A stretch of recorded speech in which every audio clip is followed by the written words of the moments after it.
금잔을 들었는데 그 속에 가증한 것들로 가득 차 있다라는 것이 오늘 이 내용의 말씀입니다. 먼저 우리 이사야 51장 3절 4절에 한번 같이 보겠습니다. 우리 한번 다 같이 읽겠습니다. 시작. 나 여호와가 시온의 모든 황폐한 곳들을 위로하여 그 사막을 에덴 같게 그 광야를 여호와의 동산 같게 하였나니 그 가운데 기뻐함과 즐거움과 감사함과 창하는 소리가 있으리라. 내 백성이여 내게 주의하라. 내 나라여 내게 귀를 기울이라. 이는 율법이 내게서부터 나갈 것임이라. 내가 내 공의를 만민의 빛으로 세우리라. 아멘. 하나님께서 완전히 패망한 유다를 완전하게 회복시킨다라는 말씀이에요. 사막이 에덴 동산이 되고 광야가 여호와의 동산이 된다라는 것이죠. 우리는 밴쿠버에서 한국에 살고 있기 때문에 사막이 광야가 어떤지 아주 피부적으로 느끼지를 못하지요. 그러나 사막이 있는 나라, 광야가 있는 나라는 만약에 사막이 광야가 에덴 동산처럼요, 물된 동산처럼 바뀐다면요, 그거는 기적 중의 기적이에요. 춤을 추고 나다닐 거예요. 하나님께서 이스라엘 백성들에게 그렇게 한다는 거예요. 할렐루야. 오늘 우리 말씀이 저와 여러분에게 생명이 될 줄 믿습니다. 치료가 될 줄 믿습니다. 사막이 광야가 혹시 저와 여러분의 마음에 사막 같은 마음 광야가 하나님의 말씀으로 인하여 물된 동산같이 변할 줄 믿습니다. 그런 하나님의 창조적인 역사를 경험한 유다는 이스라엘 백성은요, 그런 은혜를 받았기 때문에 사람이 어떻게 사막에서 광야에서 사람이 어떻게 그것을 동산처럼 만들 수 있겠어요? 하나님의 전적인 은혜지요. 그것을 이스라엘 백성들이 눈으로 보았다 이거예요. 보게 된다는 거예요. 그리고 나면 그때부터는 이렇게 하신 하나님만을 섬겨야 한다는 거예요. 그때부터는 이렇게 만드신 하나님이 주신 말씀만을 따라 살아야 된다는 거예요. 할렐루야. 그렇죠. 우리가 캐나다의 영주권을 받고 시민권을 받으면요, 캐나다 법에 따라 살아야 되는 거예요. 그 캐나다 법에서 수용되어지는 우리가 한국에서 사는 그 버릇이 여기도 수용되는 것이라면 관계가 없어요. 그러나 한국에서는 관계가 없는데 여기서는 그 법에 저촉이 되면 그것은 안 되는 거예요.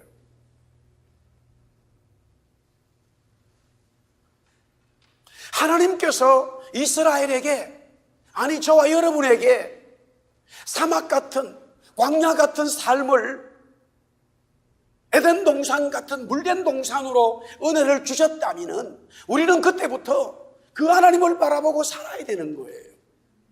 그 하나님이 주신 말씀대로 살아야 되는 것이죠. 아멘.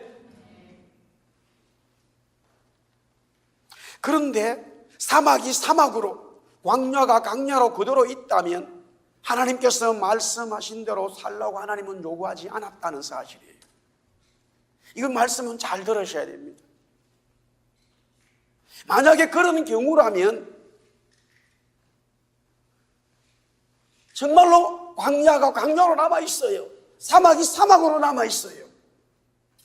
그런데도 불구하고 하나님이 말씀대로 살아라 라고 요구했다면 분명히 무언가가 다른 게 있었어요. 그러나 지금 말씀드리는 것은 하나님께서 광야를, 하나님께 사막을 바뀐 적이 없어요. 하나님이 어떤 분인지 몰라요.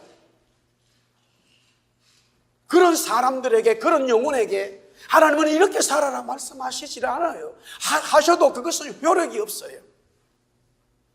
다른 말로 말하면 우리가 캐나다에 살지 않는데 캐나다 법으로 적용할 수 없다라는 거예요. 영주권을 가지고 있으면 참 애매할 때가 있습니다. 여기 살면서는 어떤 종종 캐나다 법을 따르는데 범죄하게 되면 캐나다 법에도 따르지만 결국 캐나다 우리 밴쿠버에 나와 있는 영사 중에 경찰 영사가 있어요. 잡아가는 거예요. 한국으로 잡아가.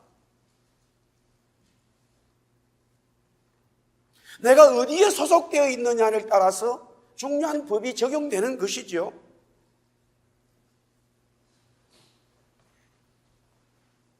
아담과 이브가 뱀 마귀의 유혹을 받아서 선과 악을 알게 하는 나무의 실과를 먹었습니다.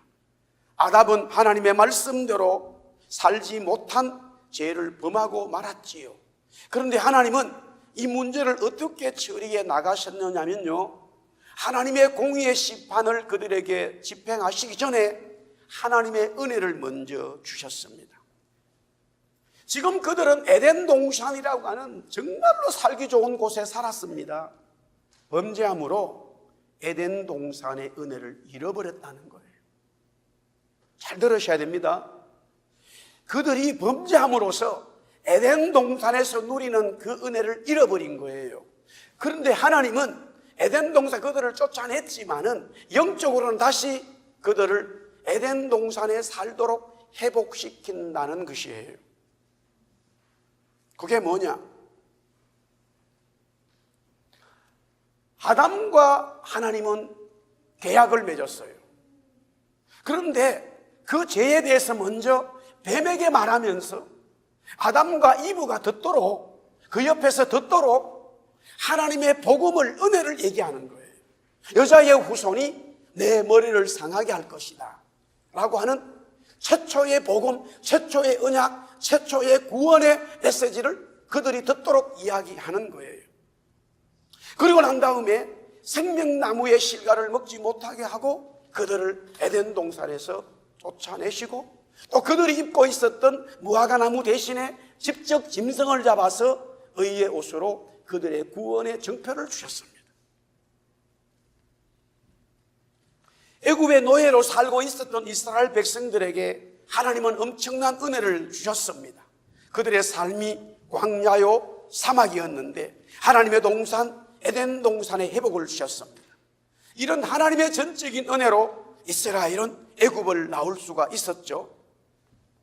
그뿐만이 아니라 바로 왕과 그의 군사를 홍해 바다에 수장시키시고 이스라엘 백성들은 그 바다를 안전하게 건너가도록 만들어 주셨습니다. 사람이 할 수 없는 일이에요. 창조주 하나님만이 할 수 있는 일이에요. 구원의 역사는 이 세상에 어떤 사람도 할 수 없어요. 하나님만이 하실 수 있는 거예요. 할렐루야. 이런 은혜를 경험한 이스라엘 백성들은요, 그때부터 하나님 말씀대로 살아야 되는 거예요. 홍해 사건을 기점으로 해서요, 이 출애굽 이 내용에 많은 변화가 일어납니다. 홍해 사건을 기점으로 10가지 재앙과 함께 마지막 양의 제물을 드리는 이 피해 제사와 함께 이 홍해를 건너면서 그 이후에 일어나는 이스라엘 백성들의 반응에 의해서 하나님은 대단히 다른 모습을 가지고 나타납니다. 그 전까지 불평하고 불만하고 어떤 하나님의 역사에 대해서, 창조적인 역사에 믿지 못하는 많은 이야기들이 있었지만 하나님은 그런 이야기를 별로 개의치 않으셨습니다. 그러나 구원을 경험하고 홍해를 건너고 이제 그 구원의 은혜를 막았던 마귀의 존재의 표상인 바로왕과 그의 군사들이 완전히 물에 수장된 이후에 하나님의 백성들의 반응은 대단히 중요한 거예요. 물이 없어요? 먹을 게 없어요? 추워요? 더워요? 그때마다 불평할 때 하나님은 한 명씩 그 당사자들을 제거내는 거예요. 그러면서 모세에게 말합니다. 내 법대로 살아라.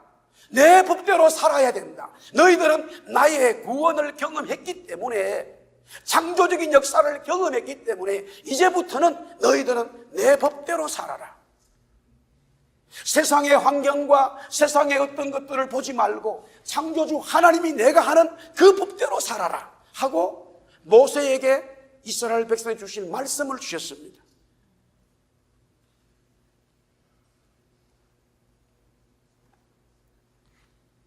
이런 은혜를 맛본 자들이 계속적으로 구속의 은혜와 창조적인 은혜를 경험했었는데 이후에 계속적으로 그 하나님을 불신하고 그 하나님의 은혜에 대해서 다르게 해석한다면 주님 말씀하시기를 예수님께서 성령 해방죄에 걸린다는 거예요. 오늘날 신약의 표현으로는 우리의 삶에 사막과 광야처럼 아무것도 할 수 없는 상황이 올 수 있습니다. 내 의지로도 할 수 없는 그런 상황들이 와요. 지금 북한의 지하에 있는 사람들은 자기 의지대로 할 수가 없어요. 마음 놓고 예배할 수 없어요. 그분들에게 11조가 뭔지, 그분들에게 안식일이 뭔지 관계가 없어요. 자기 의지와는 무관한 거예요. 몸이 병이 들어서 예배할 수 없는 그런 상황도 올 수 있어요.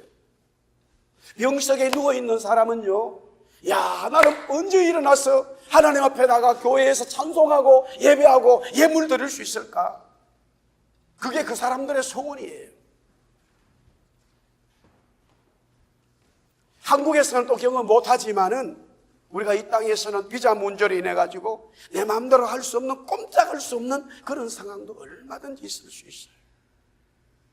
아니면은 또한 신앙이 아직까지 그 하나님의 은혜가 뭔지는 잘 모르기 때문에 그럴 수도 있어요. 강야와 사막이 변화의 에덴 동산 같은 그런 하나님의 하늘에서부터 주신 은혜가 뭔지를 모르는 사람들도 있어요. 우리 영어로 하나님의 excuse입니다.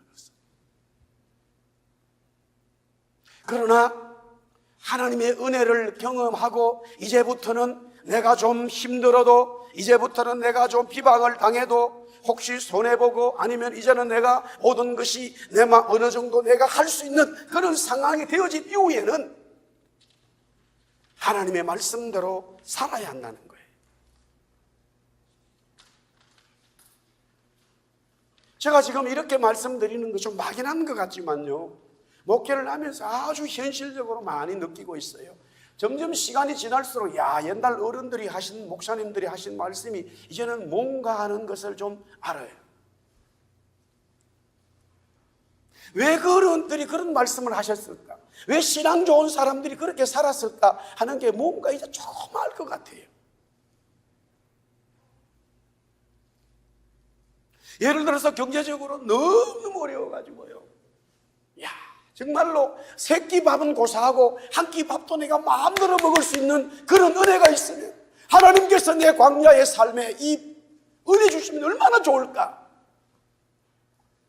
그렇게 기도했던 분들이 있어요. 그게 우리 민족의 한 역사입니다. 나는 공부하지 못해도요, 우리 아이들만큼은 대학이 뭔지를 좀 봤으면 좋겠다. 그렇게 한 우리의 부모들의 신앙이 있었어요.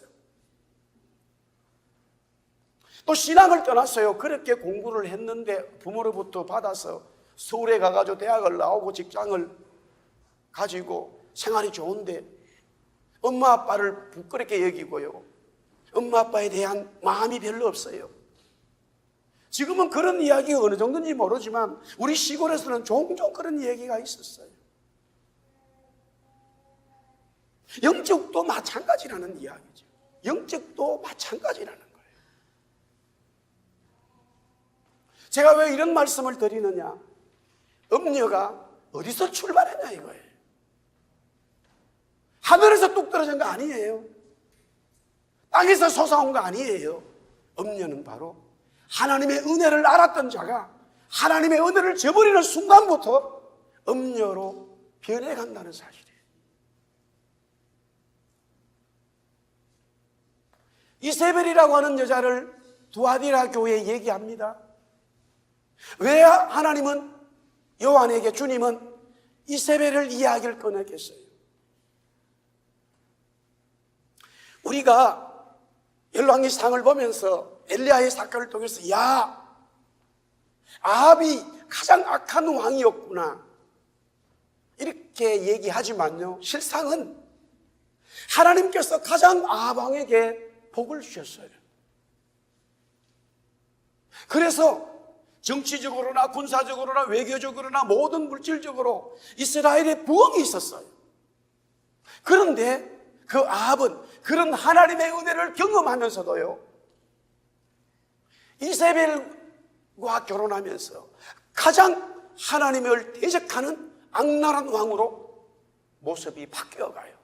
그렇게 만들도록 되어진 것은 이세벨이 자기의 남편을 이끌어갔다는 거예요. 이세벨이 남편 왕의 근위 짐승 위에 타버린 거예요. 그때부터 이스라엘은 가장 영적으로 타락한 하나님을 알고 있었던 민족이 되어버리는 거예요. 그때에 하나님은 누구를 보내셨느냐? 딤셈 사람 엘리야를 보낸 거예요. 엘리야는 바로 그리스도의 표상인 것이죠. 마지막 때에 가장 하나님께서 마지막 때 그리스도가 오시는 그날에 양적으로 가장 대환란이 있을 거예요. 그 대환란에 우리는 하나님의 교회와 성도들이 세상의 권력과 세상의 물질과 세상의 탐욕과 거기 위에 짐승을 타고 있는 그 모습에서 우리는 벗어나야 되는 거예요. 하나님의 은혜를 깨닫고 한때는 하나님의 교회와 하나님의 복음을 위해서 살았던 그런 자들이 어느 순간에 세상에서 따라가는, 세상을 따라가는 그 짐승을 타고 있다면 그것은 바로 심판받을 엄려라는 사실이에요.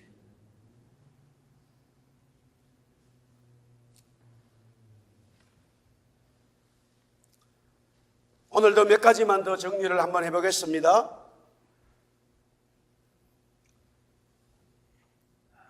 먼저 여자가 오늘 보니까 짐승을 탔다라는 거예요.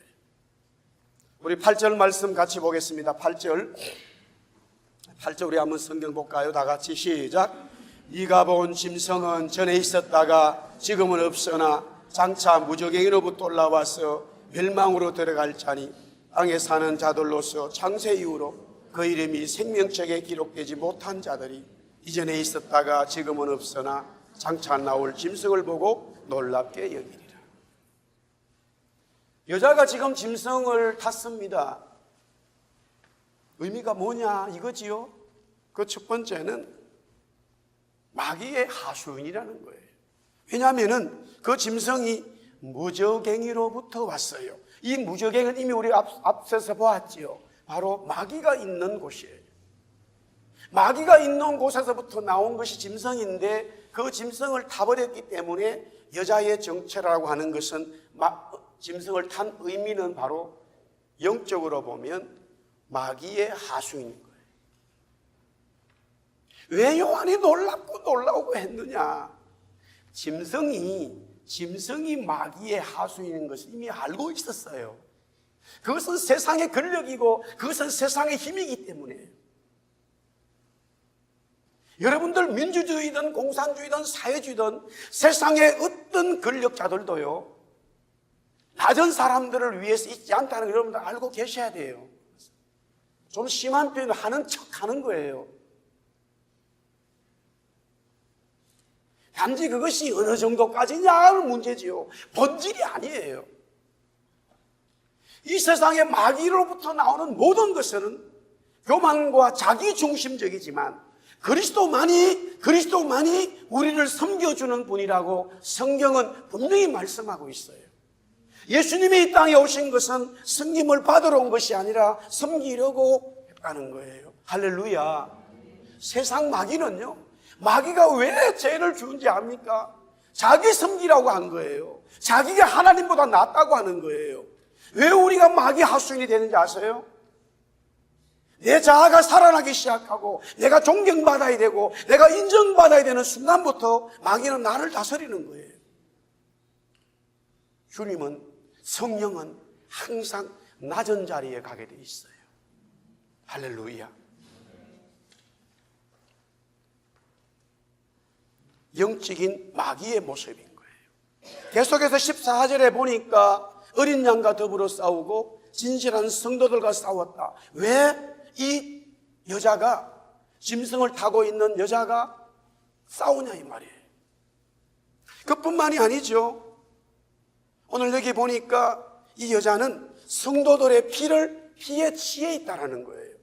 영적으로 말하면 이 짐승을 탄 여자는 타락한 여자라는 것이죠. 한때는 은혜를 알았어요. 그러나 지금은 아니에요. 돌이킬 수가 없어요. 그뿐만이 아니죠. 17장 12절부터 13절에 보니까 열왕이 나오는데 그들이 짐승과 함께 되어지면서 짐승으로부터 권세를 받은 거예요. 능력과 권세가 있어요. 능력과 권세가 짐승에게 두어져 있어요. 그런데 그 짐승 위에 여자가 타버렸어요. 그 여자의 의미는 뭐냐? 짐승 위에 탄 여자의 의미는 권력을 가지고 있는 거예요.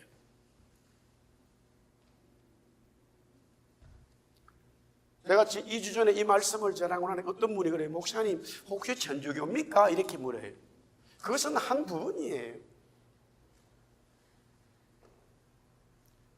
통틀어서 교회예요.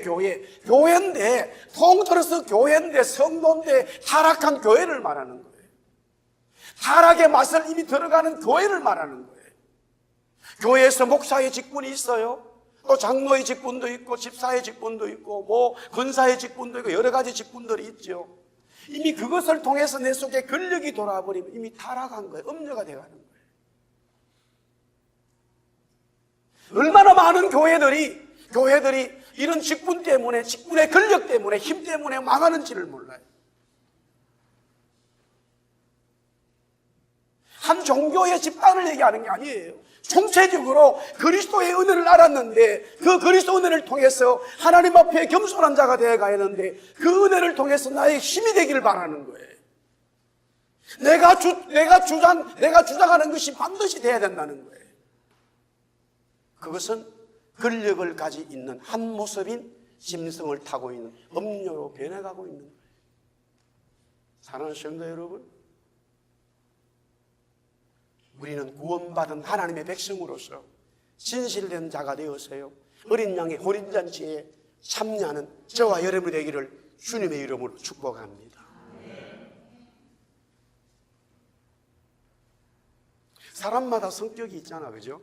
어떤 사람은 외향적이고 어떤 사람은 내성적이고 어떤 사람은 문제가 일어나면 좀 많이 생각해서 말하는 사람이 있고 어떤 사람은 그 자리에서 울긋불긋 하면서 말하는 사람도 있고. 여러분들이 알고 있는 장현철 목사는 어떤 성격인 것 같아요? 잘 참는다고? 여러분들이 그렇게 말한다 그러면 제가 목사가 조금 돼가고 있는 거예요.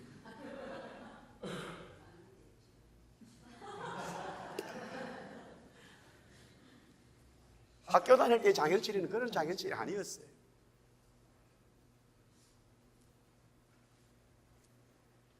제가 왜 이런 말씀을 드리냐면요, 주님 앞에 섰을 때예요. 사랑하는 성도 여러분, 정말 여러분이 구원의 은혜를 받았습니까? 주님 앞에 섰을 때를 생각하셔야 돼요.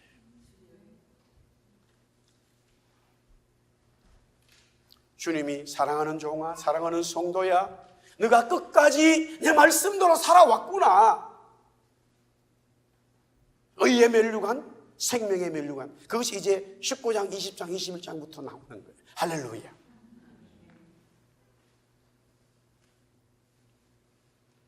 자, 그 다음에 여자가 짐승 위에 탔는데 자신의 모습은 치장을 했습니다.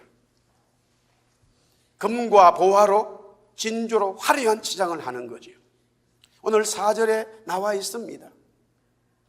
이게 무슨 의미냐 이거죠. 무슨 뜻을 가지고 있느냐.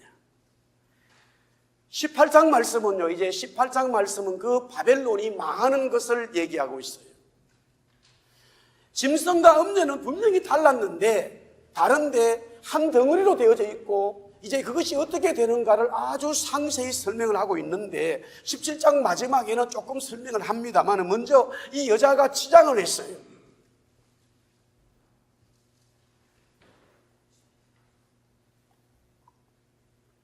(18장) 16절 17절 뭐 내용이 많이 있습니다만 딱 핵심만 한번 읽어볼게요. 우리 같이 볼까요? 요한계시록 18장 16절 17절 다 같이 시작. 이르되 하이토다 하이토다 큰 성이여 세마포옷과 자주옷과 붉은 옷을 입고 금과 보석과 진주로 꾸민 것인데 그러한 부가 한 시간에 망하였도다. 모든 선장과 각처를 다니는 승객들과 선원들과 바다에서 일하는 자들이 멀리 서서. 여자가 치장한 이 치장은 무엇을 의미합니까? 물질이었습니다. 성경은 말하기를 물질이라고 말합니다. 경제적인 능력을 말합니다. 하나님의 성도는, 하나님의 교회는 하나님이 주신 물질로 살아야 됩니다. 아멘도 안 하시네. 그 물질의 액수를 말하는 게 아니에요. 바울은 한 잔의 물이라도 하나님의 영광이 되어야 된다고 그랬어요. 마태복음 24장에 종말을 이야기하면서요, 25장 예수님이 아주 중요한 말씀을 해요. 너가 나에게 물 한 잔 대접했다는 거예요. 너가 나에게 옷을 주었다는 거예요. 특별한 거 아니었어요. 그때에 그렇게 대접했다고 칭찬받는 사람들은 저희들은 하지 않았는데요. 그렇게 말하니까 나그네에게 했다는 것이 나에게 했다라는 거예요.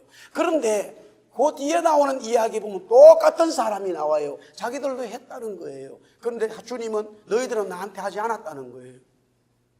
그 본문도 내용이 똑같아요. 우리가 하나님의 앞에 구원받고 살아가는 백성들은 액수의 문제가 아니라 마음의 문제였어요.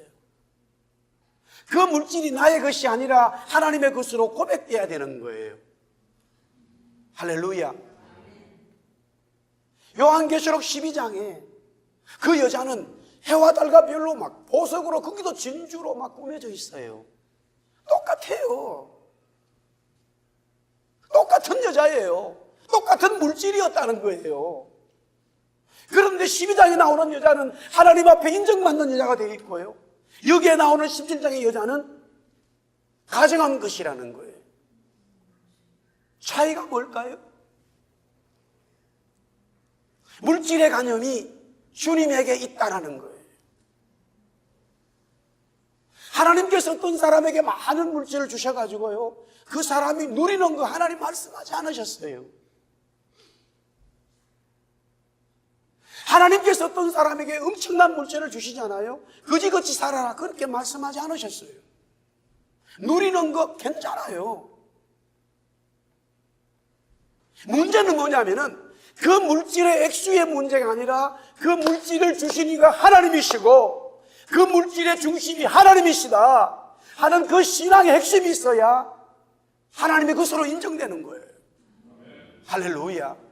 12장의 여자나 17장이 똑같아요. 여기에 나오는 음녀는 물질이 자기의 것이었고 그 물질을 위해서 살아왔던 거예요. 그 물질을 위해서 하나님을 이용한 것이에요.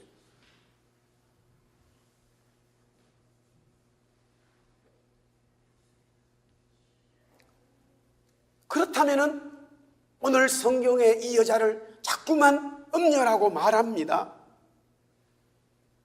오늘 17장 1절에서 2절, 4절에서 5절에 음녀라는 말이, 음행이라는 말이 계속 나옵니다. 무슨 말인가? 잠언 7장에 이런 내용이 나옵니다. 여자가 결혼을 했는데 그 여자가 젊은 청년을 사모하게 됩니다. 음행하다라고 그랬어요. 고멜이 호세아와 결혼했는데 이후에 또 세상의 남자들을 그리워했다. 그래서 그 길로 갔다. 성경은 하나님으로부터 은혜를 받은 성도들이, 하나님으로부터 구원을 받은 하나님의 백성들이 이제부터 하나님 주신 말씀대로 살아야 되는데 그 속에 다른 것들이 들어와서 하나님 위에 있게 되어지면 그때부터 음행한 자가 된다는 거예요. 영적으로 타락한 자를 설명하고 있는 것이지요. 다시 말씀드립니다. 요셉을 보십시오. 다니엘을 보십시오. 그들은 권력도 가지고 있었고요, 경제력도 가지고 있었어요.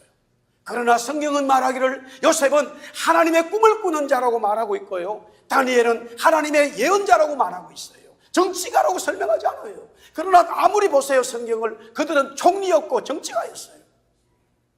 제국의 황제 밑에서 모든 것을 다스리는 정치가였어요. 심지어 그들의 아무리 털어도 흠이 나오진 않았어요.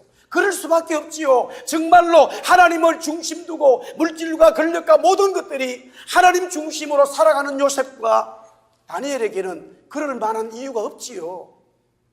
그것을 하나님은 지금 마지막 때에 우리들에게 요구하고 계신다는 거예요. 할렐루야. 왜 그런가요? 사람이 할 수 없어요. 하나님의 일을요. 우리가 구원받을 수 없어요.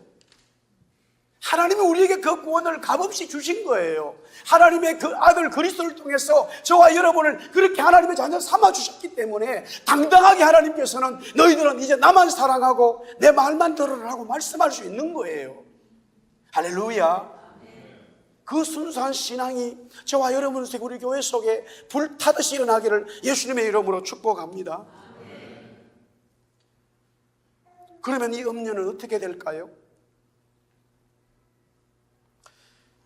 우리 14절 말씀은 같이 한번 읽어봅시다. 17장 14절 다 같이 읽습니다. 시작. 그들이 어린 양과 더불어 싸우려니와 어린 양은 만주의 주시요 만왕의 왕이심으로 그들을 이기실 터이요 또 그와 함께 있는 자들 곧 부르심을 받고 택하심을 받은 진실한 자들도 이기리로다.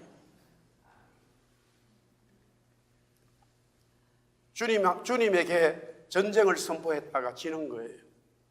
질 수밖에 없지요. 거기서 멈추는 게 아니라 정말 예수 믿고 주님만을 진실하게 살아가는 요한계시록 12장에 나와 있는 잔치에 참여하는 그 여자 교회 성도들에게도 지게 돼 있어요. 믿으시면 아멘. 우리가 처음에는 지는 것처럼 보여요. 광야로 도망도 가요. 비방도 당할 수 있어요. 그러나 결과론적으로는요, 결국에는 음료가 진다는 거예요. 그 승리의 깃발이 있습니다. 할렐루야.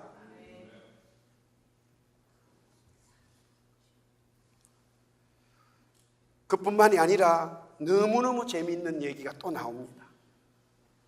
16절 말씀요, 우리 한번 읽어볼까요? 16절 시작. 네가 본 바 이 열불과 짐승은 음녀를 미워하여 망하게 하고 벌거벗게 하고 그의 살을 먹고 불로 아주 사르리라. 짐승과 음녀가 싸웠다는 거예요. 서로 미워하게 되어서 싸운다는 거예요.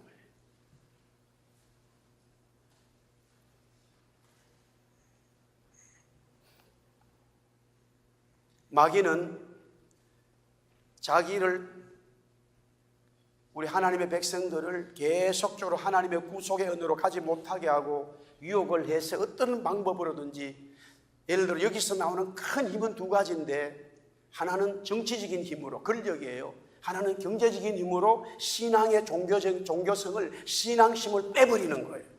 그렇게 해서 자기의 편을 만들어 놓고는요, 그때부터는 죽여버리는 거예요.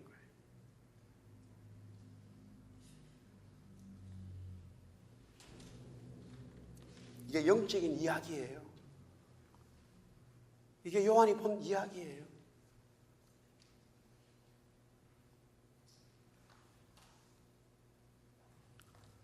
전에 한국의 교도소에서 근무했던 박효준 장로님의 간증 중에 어떤 청년이 자기 부모님, 엄마, 아빠죠, 형, 형수, 조카까지 죽이게 되죠. 그리고는 그 5명의 시신을 서울 장안동의 사건이죠. 옛날에 마당에다가 묻어버렸어요. 나중에 경찰이 조사하면서 범인을 잡았는데 아무래도 수상하고 이상한 거예요. 이 아들이 땅을 파서 5명의 엄마, 아빠, 형, 형수, 조카까지 땅 속에 묻었는데 너무 깊게 판 거예요. 적어도 불도저가 와서 파야 되는 그런 것을 판 거예요. 자기는 분명히 삽으로 팠다는 거예요. 내용 인정 뭐냐? 결국 교도소에 왔지요. 그날 새벽에 박 장로님이 기도하는데 막 방언으로 눈물로 막 기도하는데 영적 전쟁이 막 있더라는 거예요. 예수 이름을 물리치고 막 이게 하여튼 그렇게 기도하고 출근을 했는데 아침부터 아무 일이 없더라는 거예요. 분명히 오늘 아침에 특별한 기도가 있었는데 영적 센스티브겠지요. 퇴근할 쯤 돼가지고 또 새로운 그 범죄자들이 들어오는데 보니까 그 장안동에 살인자가 왔어요. 순간적으로 하나님이 이 친구 때문에 나를 그렇게 기도시켰구나 하고 불러들였어요. 호성줄이 묶여있는데 속압에 채 있는데 부하들 보고 풀러라 그랬다는 거예요. 아, 과장님 안 됩니다. 큰일 납니다. 괜찮다고 그랬다. 그런데 이 친구가 풀림을 당하니까 그 순간부터 태권도 2단 방금 막 이렇게 계속 하는 거야. 그 가장 앞에서, 박 장로님 앞에서죠. 순간적으로 대문이 됐다는 거예요. 너 옆에 누가 있지? 그러니까 아이고, 제가 그 얘기를 경찰에서 검찰에서 아무리 얘기해도 안 믿어준다는 거예요. 자기가 이렇게 한 거 다 이놈 때문에 시켜서 했다는 거예요. 안 보여. 마귀였다고 해요. 형보다 모든 게 못했어요. 공부도 못하고 부모에게 효도가 없으니까 맨날 따돌림 당한 거예요. 그런데 어느 날 이 마귀가 야, 너 그 살아봐야 뭐 너 엄마 아빠 너 맨날 죽어라 그러잖아. 그럴 바에 네가 부모님 죽여버려 네 형하고 내가 도와준다는 거야. 그래서 그런 일이 벌어졌어요. 그러고 난 다음에 문제예요. 5명을 죽여놓은 그 순간부터 이놈이 너도 죽이겠다, 너도 죽어야 된다는 거예요. 그래서 자기가 나를 도와줘놓고 왜 나를 죽이냐고 그랬다는 거예요. 현실적인 이야기였어요. 이거는 꾸미는 얘기가 아니에요. 마귀는 안 믿는 사람들을 건드리지 않아요. 그것은 이미 자기 백성이에요.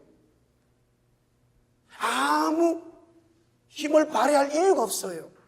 그러나 그리스도의 피를 통해서 구원받은 하나님의 백성이 되면 그때부터 마귀는 그 백성과 그 하나님의 성도와는 적이 되는 거예요. 원수가 되는 거예요. 어떻게 하든지 다시 자기 편으로 끄집어 들어오는 게 마귀의 본질이에요. 그래서 성경은 말하기를 주님은 시험에 들지 말고 유혹에 빠지지 말라고 얘기하는 거예요. 세상 염려와 모든 걱정을 하지 말라는 거예요. 거기에 빠지게 되면 하나님의 구원의 역사 열매를 맺지 못한다는 거예요. 마지막 때의 잔치에 참여하지 못한다는 거예요. 누구에게 말하고 있어요? 동일합니다. 예수님도 구원받은 우리들에게 말씀하고 있고 마귀도 구원받은 하나님의 백성들에게 계속적으로 유혹하고 건드리는 거예요. 거기에 넘어가게 되면 서서히 자기도 모르는 사이에 음녀가 되어가고 있다는 것이죠. 짐승이에 타버린 거예요. 한때는 그 짐승이 근력도 주고요, 한때는 그 짐승에 의해서 경제적인 부도 누리겠지만 마지막에는 마귀는 둘 다 죽여버리는 거예요. 영원한 곳으로 끌고 가버리는 거예요. 그런데 더 오늘 말씀을 결론인데 재미있고 놀랍고 감사하고 하나님 앞에 나아갈 수 없게 되는 말씀이 한 절이 있어요. 17절입니다. 우리 한번 읽어볼까요? 17절 시작. 이는 하나님이 자기 뜻대로 할 마음을 그들에게 주사 한 뜻을 이루게 하시고 그들의 나라를 그 짐승에게 주게 하시되 하나님의 말씀이 응하기까지 하시니. 짐승과 음녀가 서로 싸우는 것은 하나님의 뜻 안에 있었다는 거예요. 하나님의 계획 속에 있었다는 거예요. 여러분들 하나님의 계획, 어떤 계획 속에 있기를 원하세요? 하나님으로부터 칭찬받고 구원받고 마지막 때의 잔치에 참여하는 그런 하나님의 뜻 속에 있기를 원하지 않습니까? 할렐루야. 저는 정말로 목사가 된 이후에 목회하면서 기도할 때마다 주님이 그 말씀 주시고 제가 그것 때문에 버티고 있는 거예요. 사랑하는 종아, 너가 내 앞에 섰을 때 내 의에 면류관, 생명에 면류관, 내 자리를 계시록에 말한 것처럼 받아야 하지 않겠느냐라는 것이죠. 우리 예수사랑 교회가 주님 주신 그 자리에 앉기를 바랍니다. 성도들 힘내십시오. 한 주간 여러 문제가 있어도 주님이 여러분을 지키시고 보호하시기 때문에 하나님이 주신 은혜로 살아가는 힘 있는 삶이 되기를 축복합니다. 주님 주신 것 가지고 누리고요, 하나님의 것으로 인정하고요, 기도하십시오. 그 하나님의 역사가 우리 교회 위에 새롭게 임함을 믿습니다. 기도하겠습니다.